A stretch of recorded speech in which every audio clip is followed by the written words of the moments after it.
Shalom saudara-saudari yang terkasih, tema renungan kita Yesus nama di atas segala nama yang dibawakan oleh Pendeta Drison Ginting. Shalom saudaraku, bersama kembali dalam renungan kita di hari ini Jumat 31 Mei 2024 dengan judul Gembala Agung. Ayatnya di dalam 1 Petrus 5 ayat 2. Gembalakanlah kawanan domba Allah yang ada padamu, jangan dengan paksa, tetapi dengan sukarela, sesuai dengan kehendak Allah, dan jangan karena mau mencari keuntungan, tetapi dengan pengabdian diri. Penjagaan Allah untuk warisannya tidak pernah berhenti. Ia tidak membiarkan kesusahan menimpa anak-anaknya, tetapi sebagai sesuatu yang berfaedah untuk masa sekarang mereka dan kebaikan yang kekal. Ia akan menyucikan sidangnya, sebagaimana Kristus menyucikan bait suci selama pelayanannya di atas dunia. Segala perkara yang didatangkannya ke atas umatnya dalam ujian dan kesusahan datang supaya mereka dapat memperoleh kesucian yang lebih mendalam dan kekuatan yang lebih besar untuk memajukan kemenangan salib. Ada suatu saat pada pengalaman Petrus bila ia tidak rela melihat salib dalam pekerjaan Kristus. Bila juru selamat memberitahukan kepada murid-muridnya penderitaan dan kematiannya yang akan datang, Petrus berseru, "Tuhan, kiranya Allah menjauhkan hal ini. Hal itu sekali-kali takkan menimpa engkau." Matius 16 ayat 22. Sayang akan diri sendiri yang mundur dari persahabatannya dengan Kristus dalam penderitaan menyebabkan Petrus mendapat teguran. Hal itu menjadi suatu pelajaran yang pahit kepada murid itu dan sesuatu yang dipelajarinya tetapi lambat, bahwa jalan Kristus di dunia ini terletak melalui siksaan dan kerendahan. Tetapi dalam kehangatan api penyucian, ia harus mempelajari pelajaran itu. Sekarang, bila kegiatannya pada saat sekarang harus terkulai karena beban tahun-tahun dan pekerjaan, ia dapat menulis, "Saudara-saudara yang kekasih, janganlah kamu heran akan nyala api siksaan yang datang kepadamu sebagai ujian, seolah-olah ada sesuatu yang luar biasa terjadi di atas kamu. Sebaliknya, bersukacitalah sesuai dengan bagian yang kamu dapat dalam penderitaan Kristus, supaya kamu beroleh kegembiraan dan bersukacita pada waktu ia menyatakan kemuliaannya." Mengamanatkan tua-tua sidang mengenai tanggung jawab mereka sebagai pembantu gembala kawanan domba Kristus, Rasul itu menulis, "Gembalakanlah kawanan domba Allah yang ada pada kamu, jangan dengan paksa tetapi dengan sukarela, sesuai dengan kehendak Allah, dan jangan karena mau mencari keuntungan, tetapi dengan pengabdian diri. Janganlah kamu berbuat seolah-olah kamu mau memerintah atas mereka yang dipercayakan kepadamu, tetapi hendaklah kamu menjadi teladan bagi kawanan domba itu. Maka bila Gembala Agung datang, kamu akan menerima mahkota kemuliaan yang tidak dapat layu." Mereka yang menempati kedudukan sebagai pembantu gembala harus melakukan penjagaan yang setia kepada kawanan domba Tuhan.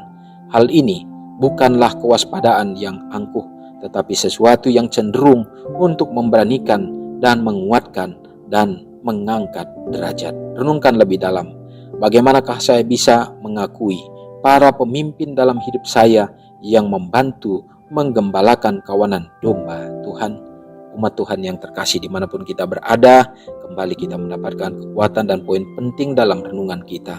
Perintah Tuhan untuk dapat menggembalakan kawanan domba Allah, yang mana itu adalah kita semua manusia.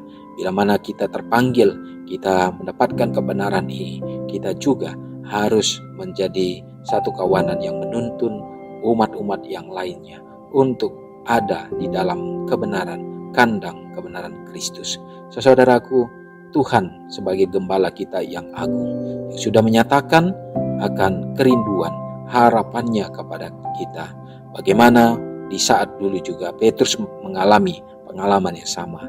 Sesungguhnya Tuhan kita jauh lebih tahu apa yang harus kita hadapi, apa yang harus kita alami, tetapi Dia sudah mempersiapkan bahwa cobaan-cobaan yang diperhadapkan kepada kita semata-mata Tuhan akan gunakan juga, bukan untuk membuat kita jatuh, tetapi justru Tuhan akan membuat itu menjadi satu proses untuk penyempurnaan iman dan karakter kita.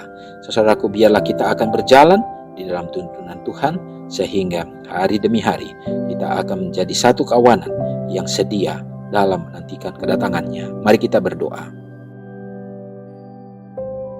Allah Bapa yang bertahta dalam kerajaan sorga, terpujilah Engkau ya Tuhan. Terima kasih oleh karena pekabaran yang indah menjadi bagian kami saat ini Bapa. Kami tahu ya Tuhan, Engkau sangat mengasihi, Engkau sangat mencintai kami. Dan kepedulian Tuhan untuk dapat menjadi gembala yang agung. Ya Bapa, biarlah pada saat kami menerima kasih itu, kemuliaan itu, kami juga akan termotivasi ya Tuhan untuk dapat meneruskannya dan mengasihi domba-domba yang lainnya. Bagaimana kami akan menunjukkan kemuliaan Kristus melalui hidup kami, sehingga banyak domba-domba yang lain akan dituntun dalam kandang kebenaran-Mu. Tuhan, pakailah kami menjadi alat-alat bagi-Mu. Bapa, hari ini kami siap melangkah dalam semua tugas tanggung jawab pelayanan kami masing-masing. Tuhan yang akan menjaga, melindungi kami. Perjalanan-perjalanan yang dilakukan umat Tuhan, berikan keselamatan dan juga cukupkan dalam segala keperluan dan kebutuhan kehidupan. Oh Bapa yang baik, memberkati umat-umat Tuhan dengan kekuatan dan kesehatan ya Bapa, yang sedang mendapatkan perawatan, yang terbaring oleh karena sakit penyakit. Tuhan juga memberkati, bahkan ya Bapa, banyak umat Tuhan yang mungkin secara manusia mengalami akan keputusasaan oleh karena penyakit yang sudah mendapatkan perhatian, perawatan tidak kunjung sembuh. Tetapi biarlah Tuhan yang akan memberikan mujizat-Mu. Dan bila mana umat Tuhan juga mengalami itu ya, dan harus melewatinya, biarlah Engkau teguhkan iman mereka. Dan iman mereka akan tetap menuntun ya Bapa, bahwa semua itu tantangan yang tidak membuat mereka jatuh. Bapa di sorga memberkati juga bagi umat-umat Tuhan yang berada dalam bencana alam sekarang ini. Tuhan juga akan memberikan kelepasan dan juga jalan keluar pertolongan bagi mereka. Oh Bapa yang baik, kami yakin dan percaya begitu banyak hal yang kami mohon, kami minta kepadamu. Tapi Tuhan tahu yang lebih baik bagi kami. Biarlah itu menjadi bagian umat-umat-Mu. Ampuni kami dari dosa pelanggaran kami Tuhan. Doa ini hamba serahkan hanya dalam nama Yesus yang sudah menyelamatkan kami. Amin. Selamat pagi, selamat bekerja, Tuhan Yesus memberkati. Ingatlah Matius 5 ayat 13-16. Biarlah kamu menjadi garam yang mengasinkan dan terang yang menyinari kehidupan orang lain. Jangan lupa subscribe, like, dan share ke seluruh dunia.